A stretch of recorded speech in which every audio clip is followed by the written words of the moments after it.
Good morning. I'm Frank Strada, Commissioner for Department of Corrections for Tennessee.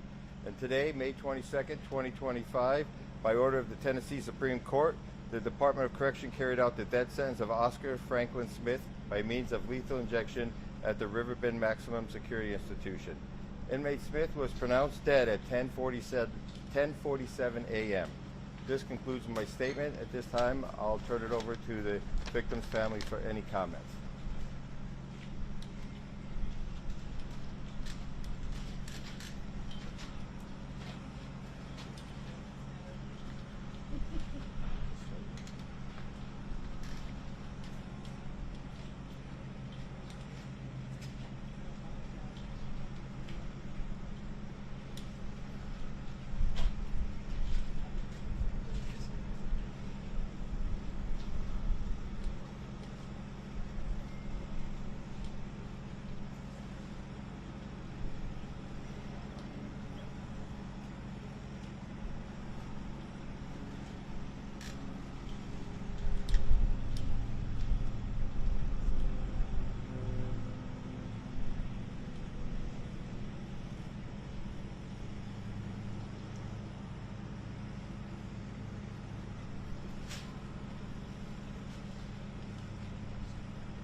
if everyone is ready to begin, we will first have the official statement from Commissioner Frank Strada. Mike Roberts and Terry Osborne, brother and sister of Judy Roberts, uncle and aunt of Chad and Jason Burnett, will make a statement. They will not take any questions. Thank you. Commissioner Strada.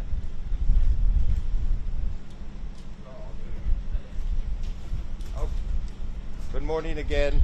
I'm Frank Strada, Commissioner for Tennessee Department of Corrections, and today on May 22nd, 2025, by order of the Tennessee Supreme Court, the Department of Correction carried out the death sentence of Oscar Franklin Smith by means of lethal injection at the Riverbend Maximum Security Institution. Inmate Smith was pronounced dead at 10:47 a.m. This concludes my statement. Thank you.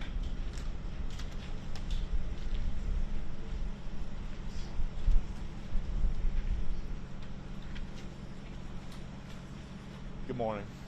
On behalf of our family, we want to express our deepest gratitude to the investigators, law enforcement officers, and everyone within the judicial system who worked tirelessly to seek justice for our sister, Judy, and our two nephews, Chad and Jason. Their dedication and commitment during this unimaginable, difficult time has meant more to us than words can say. Oscar Frank Smith was tried and sentenced to the death penalty by the state of Tennessee after a jury's careful deliberation based on the brutality of the three murders that included two children. As a family of the victims, we believe that in the importance of accountability and the role of the judicial system that it plays in maintaining safety and order of our society. The sentence was not ours to determine, but we stand by the legal system that made the decision. My name's Terry Osborne. I was formerly a Roberts, my sister and my nephews. The pain of losing Judy, Chad, and Jason is something that we will continue to carry. It's not a moment that goes by that we don't miss them. I miss the sound of Judy's voice. I know my brother does as well. On the other end of the phone, we miss the excitement of planning Chad's driving lessons, and we miss the pure joy of hearing Jason's laughter. These are memories and wounds that will never fully heal. Through our heartbreak, we are reminded of the devastating consequences of domestic violence. The tragedy is not only a personal loss, it's part of a much larger issue that affects countless families across our society. Domestic violence destroys lives. We hope that sharing our story helps others recognize the warning signs and dangers involved, especially for the children. For those who may be living in fear or in the grip of abuse, please know that you are not alone. We know it is an incredibly hard thing to do to leave a spouse who is abusing, but pray that this case becomes a call to action, encouraging those in danger to seek help before it's too late. We also pray that more resources and support will be made available to those who need that helping hand.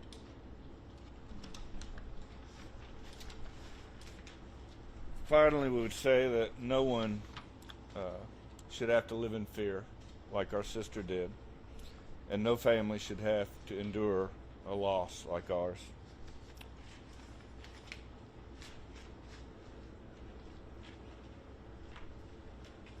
Okay, the media witnesses will come forward and speak.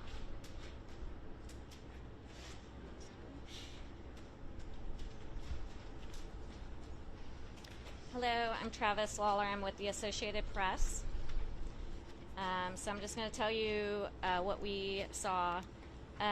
So it was a little behind the schedule that's laid out in the protocol. At 10:16, we were taken into the witness room, which is just a small cinder block room, about 20 chairs and 4 windows in front of us. And there's the curtains are down, so we couldn't see anything, but we could hear into the next room. We could hear the spiritual advisor praying over Oscar, and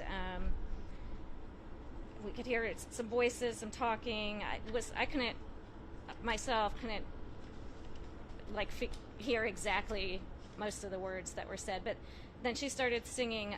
The spiritual advisor started singing "I'll Fly Away," and at 10:32 they raised the curtains.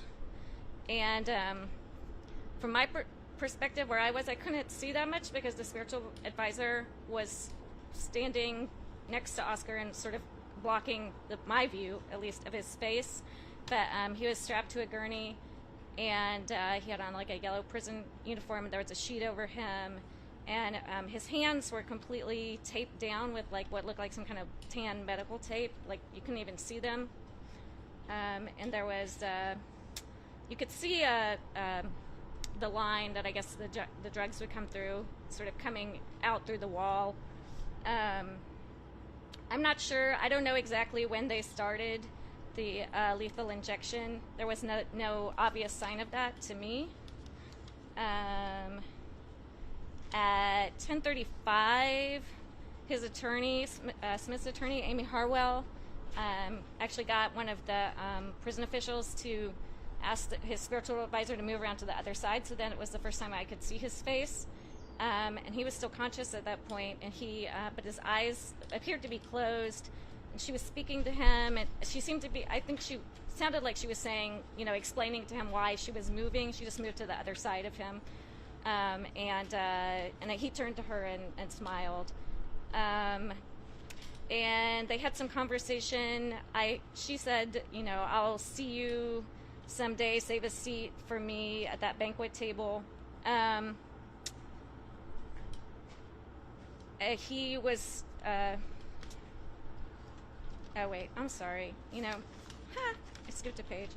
Sorry. So he did give a last statement, which was actually before she moved around, which is, I wrote down, it was quite long, so hopefully between all of us, we'll get the whole thing. But he said, somebody needs to tell the governor the justice system doesn't work. He's the last word and the last person to give justice where justice is needed. Too many innocent people are being killed. And then he said I didn't quite get that, something about, if he can't do that, he said he needs to quit being the governor, he needs to walk away. The justice system is broke. He has the last word, something about doing what is right. He mentioned something about ineffective assistance of counsel and said that's what experts for, and the working man doesn't have that knowledge. And then speaking of the governor again, he said he's a damn fool if he doesn't realize there are more men waiting to die on Riverbend. I'm not the first, I'm not going to be the last. And then I think he said, God bless him if he gets his back up to do what he needs to do in the future. So anyway, and then at that point, 10:35, that's when she moved around and they had that conversation. And then, I didn't really see him struggling or anything. He was talking, and then it sort of seemed that he was struggling to talk. And I feel like I heard him say, I didn't kill her, but maybe other people can say whether that's what they heard as well. And then she continued to pray.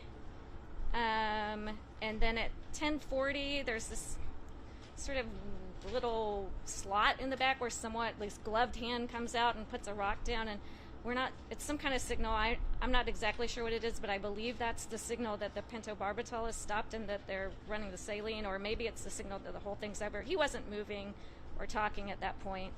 And then at 10:45, they lowered the curtains. A doctor came in to confirm the death. We didn't see this. We could hear. I heard him asking for a stethoscope, and then they pronounced death at 10:47. So let the next person.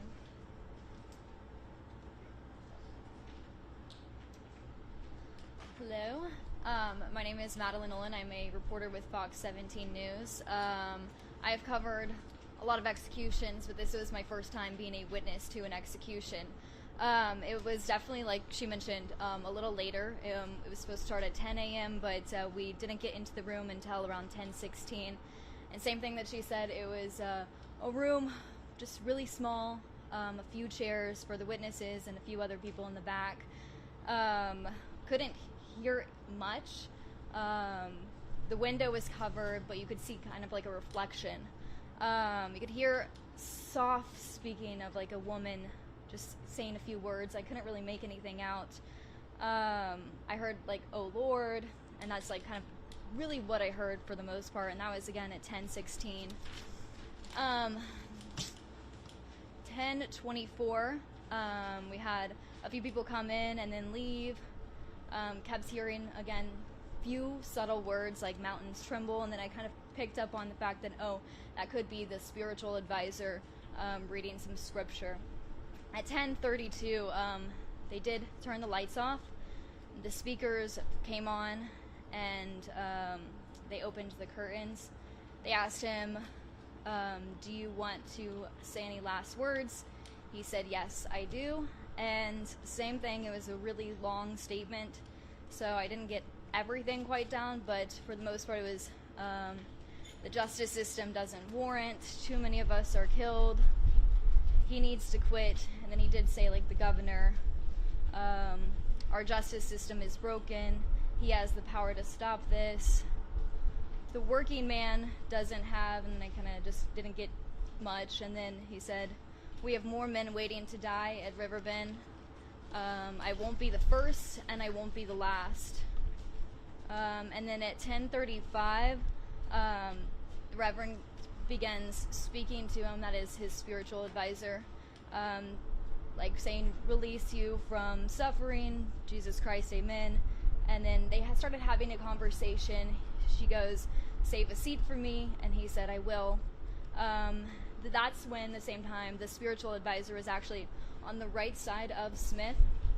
So they asked her again to move to the other side. They had someone go in back into that room and have her move. And so that was, again, the first time that we could see Smith's face. Because, again, we were kind of on this side, so definitely a horizontal view of his body. So couldn't see his face until then, and then finally could. And then they were kind of having a conversation, his spiritual advisor and Smith, and that's when he said twice, very faintly, "I didn't kill her, I didn't kill her." Then he, again, that conversation's kind of starting, but then at 10:38, he just stops talking, kind of like struggling to talk. His hands were taped up, he was strapped down, one strap across his body, others on his wrist. At least I could see the right side of his wrist, and I knew that was strapped down. And then again, his fingers were taped, so you could not see his hands. At 10:40, that little hole in the wall opened, and someone placed a rock outside. All of us are trying to figure out kind of what that rock meant. Some people are saying that's when all of the drugs were pushed through, or like when they started saline. We have no idea what that is, but the spiritual advisor starts reading more scripture at 10:41, and then at 10:43 altogether she stops reading scripture, and that's when another man comes in and everything kind of went silent. 10:45, at exactly 10:45 they closed the window. But during the whole thing, I didn't see any sudden movements from Smith. Really, nothing. The spiritual advisor did come into our witness room after, and then they closed the curtains. And then when we were had the curtains closed, it just sounded like that they were making sure that everything went through. Someone on the speaker said there's no pulse, no perspiration, and then said the time of the death is 10:47, and that is when they asked the witnesses to leave. And that is all I have.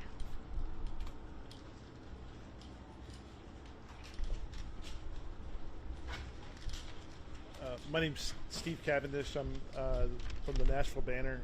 I don't want to add too much more. I think our notes are all fairly the same. There were a couple of little details I did want to add. We did not know exactly when the first dose was administered.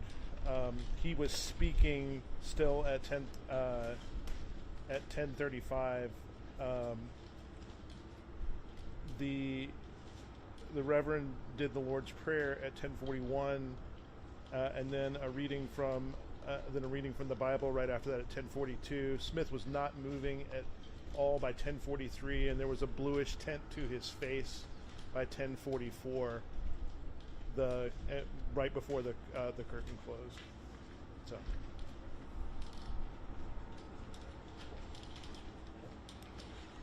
Hello everyone, my name is Kirsten Fiskus. I'm a reporter with the Tennessean and USA Today Network. Like my colleagues here have said, we were taken back into the witness room at 10:16. It seemed like things were a little delayed. As we came in, the spiritual advisor, we could hear her a little bit. We were all very quiet, trying to listen to what she was saying. Obviously, saying prayers and giving him words of encouragement. At one point, I heard her say, "Be strong, and the Lord is good." And this was before the blind came up in our room. That happened at 10:32, and so we could finally see Oscar. We were looking at him from his right side, laid out on the gurney. His hands, like everyone has said, were kind of like, looked like they were like ace bandaged, so we couldn't see any movement in his fingers or anything like that. His last words started at 10:32 and lasted for 3 minutes. Like everyone else has said, he was pretty critical of the governor. He said, too many of us are being killed for someone else's deeds at one point, and then his statement ended at 10:35. His spiritual advisor, as everyone else has said, was on his right side, so we couldn't see his face during those last words, and then she moved to the other side so we could kind of get a full view of him.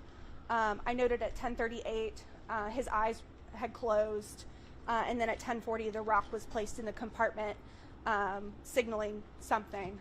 10:41 his spiritual advisor said the Lord's Prayer, and then she closed her Bible, bowed her head, and closed her eyes and leaned against the wall for a moment. At 10:44, I noticed that the skin on his face did look a different color. It looked kind of bluish and kind of purple. And then the blinds closed at 10:45, and we sat there until at 10:47. We overheard someone ask if they could remove some of the straps so they could use their stethoscope. And then at 10:49, there came over the intercom saying that the sentence had been carried out and his time of death was 10:47. And I think I did want to note that he did turn to his spiritual advisor at one point and say, I didn't kill her, but at no time did he make any mention that I could hear of the two boys.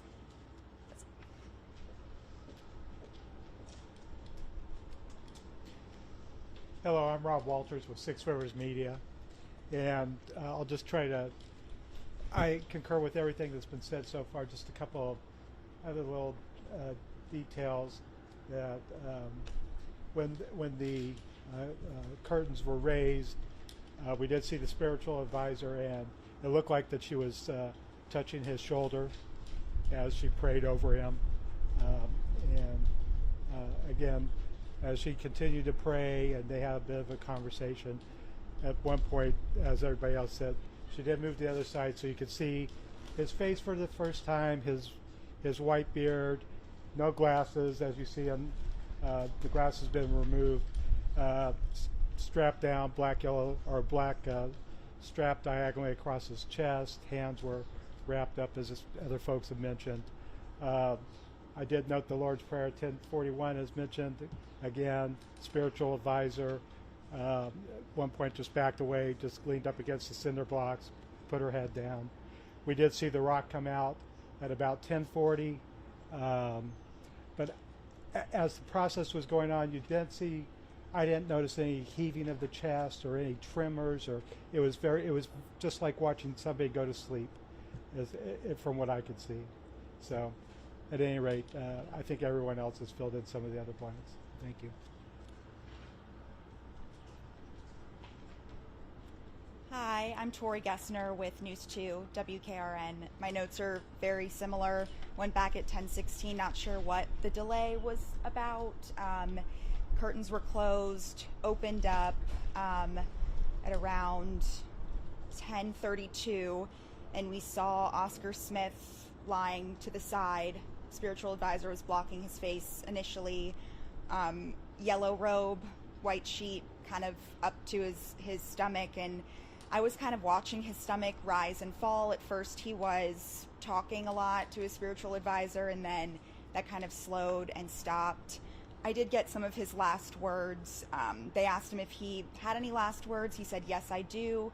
There was a little bit of a pause, and one of the two men in the black suits in the room with him said, "Proceed." And he said, from what I got, "Tell the doctor justice doesn't work. Too many innocent people are being killed.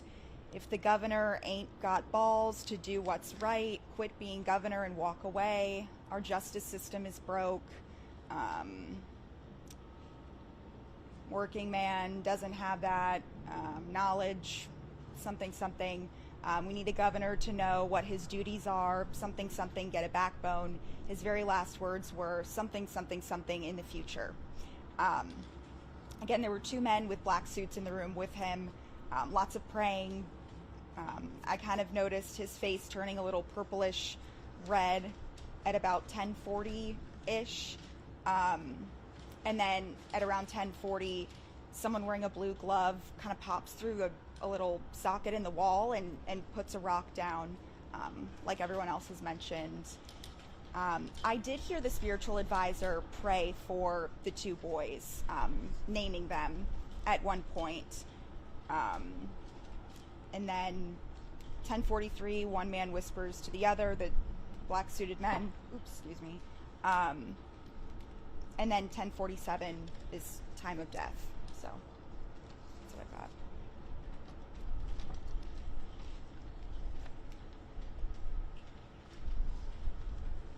Hi, I'm Catherine Sweeney. I'm with WPLN Nashville Public Radio. I'm last. I don't want to retread a ton. I did want to describe the room a little bit. Oscar Franklin Smith's body was perpendicular to us, which is why people were saying we couldn't see him past a spiritual advisor. She was standing between Smith and the viewing room, and he was this way. She was in front of his face. It was difficult even after she moved to truly see his face. We were only seeing it in profile. Still, I did note at 10:42, it appears that he's gone red. I wasn't sure how much of a change that was. It wasn't incredibly pronounced, but it was enough for me to write some notes down. That's about the time that I started saying that I didn't see his chest moving anymore. I also wanted to mention, like the others did, he did say, "I didn't kill her." I wasn't sure that that's what he said because it was very difficult to make out what he was saying throughout his final words, but that was in a conversation afterward.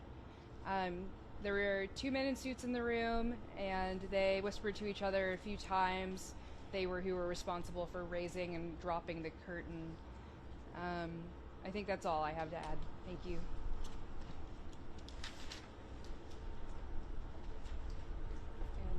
So this concludes our news conference. You will have 1 hour at the conclusion of this news conference before you need to leave the premises. You will be able to do interviews and ask questions here in the tent area, but this is the end of the official news conference. So we would ask that you be prepared to leave the property at 12:30. Thank you. I'm Amy Harwell, Assistant Federal Public Defender, Oscar's attorney. And I just wanted to say Oscar Smith was a beloved child of God. He'll be remembered for his cantankerous, curmudgeonly brand of kindness and his skill with leather work. He was a hard worker who took pride in his work both in the free world and on death row. His legal team were honored to be his lawyers. Because an autopsy would violate Oscar's deeply held religious beliefs, we will never know for sure whether he experienced the pulmonary edema that while Tennessee took his life. We do know, however, from dozens of autopsies that have been performed on those executed using those lethal injection chemicals, that this method causes excruciating pain and suffering. Our state should stop poisoning people to death in this cruel manner. Thank you.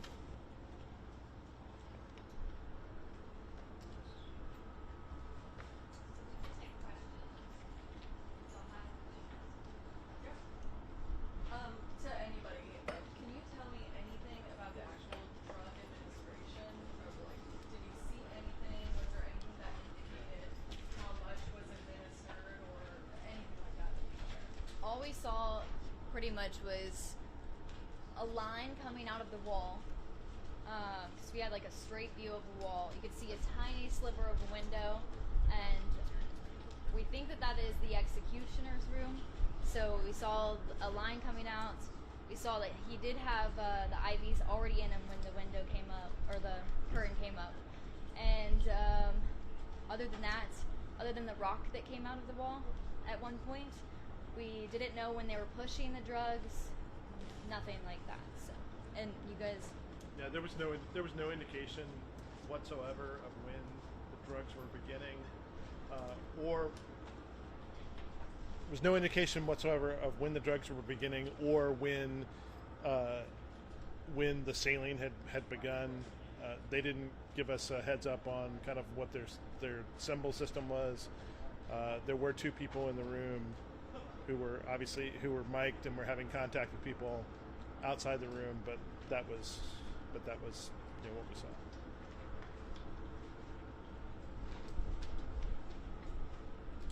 Anything else?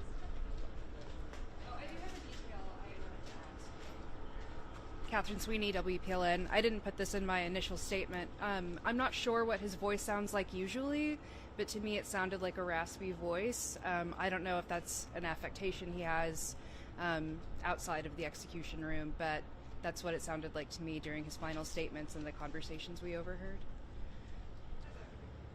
Where were the IV lines placed? They were in his right arm here. It appeared to me that there were 3 pieces of tape over the IV lines and a bandage. There was also a leather restraint that seemed to have a white lining to it, and then, as everybody else has mentioned, his hand was completely covered in what looked like kinesiology tape. You guys were all in there ready to go right at 10, and then you just sat there, or you guys sat outside and then brought you in later? Go ahead. Yeah, we were actually in a separate room until about 10:15, and then they took us to the room at 10:15 or We're kind of 10:14. Jumping off that, we got inside around 8 something and didn't get, we were in like an initial room like in there and didn't go back into the actual, like they call it building 8. We didn't go back there until about 9:40, and so we were sitting in like a random room for quite some time, and then they were gonna bring us in, and then they were like, never mind, around exactly 10, and then We were brought to a transition space that was a small conference room to wait to go into the execution chamber, and we thought that was going to last a minute or two, but we were there for probably 15 minutes, and we weren't sure why there was a delay. It was a half hour. Is the family members of the victims in the same room, or are they in a separate? So that is a good question, because we're actually like right here, our room, and then their room, you could see a window, and it was like they were at the feet of Smith. So we were told that they're going to be in a different room. So You can't see them. we could not see them. What was Smith's demeanor throughout the entire process? Was he steady, or did it change at any given time? There were no sudden jerks, movements. Like someone else had said, it really did look like he was just fell asleep. His stomach was rising and falling slowly, and then that stopped. But it was, I don't want to say calm, but that's the only way I can really describe it. No changes, really. Did he seem upset at any point? No, I mean, not... He did seem a little agitated during his statement. Right, because he was, I wouldn't say he was worked up, but it was something that he obviously felt strongly about, and you could tell that in his voice when he was saying that, what was it, there's men here have ever been waiting to die. But as far as could we tell anything from his voice or whatever else? No, not really. Did he maintain his innocence in his final statement, or was when he said I didn't kill her happened only to his switch? That happened after, when he said I didn't kill her. But That was... it was implied. It was implied. Yeah. His whole statement, yeah. The other thing too is like we were really struggling with that audio. The speaker that's in there is bad, and then it's coming from a room. Everything there is white cinder block. I mean, it's typical institutional room. So everything's echoing, and it's running through these speakers. So I'm in awe of you guys being able to get as much as you did. I was not able to get a ton to make it out through the fuzzy speaker. And I wanted to add one thing that I didn't. But so I was told in advance that she would be able, that his spiritual advisor would be able to anoint him with oil, and I think that happened. But it was like we have said, she was, she was blocking the view basically. So, but it did seem like, she did. I think she gave him last rites and anointed him. I can't be sure. I don't know. But there was a definite liturgy that was going on before we ever, in like the 15 minutes that we were sitting there before they raised the curtain, there was a definite liturgy that she was walking through with a number of readings. We just couldn't, it was, the mics were not on, we could not tell kind of what they were. Occasionally you could sort of, if you've spent enough time kind of listening to like a lot of liturgy, then you kind of make out the rhythms of it, but you couldn't really tell exactly what she was saying. Right. Yeah, I don't think it was like spontaneous prayer. It definitely seemed to be, liturgy that she was reading. You could, when she'd say, "Oh Lord," her voice would raise, and you could hear that clearly in the prayer. Travis, you've seen executions before. Was there anything about this one that stood out as different? I mean, well, I feel like I've kind of blocked them out a little bit, quite frankly. But two of the ones I've seen were the electric chair. So I've only seen one, lethal injection. And that one, so it's different now. There's a spiritual advisor, right? That didn't used to happen, so that's new. And I guess next time we'll ask them to move the spiritual advisor to the other side.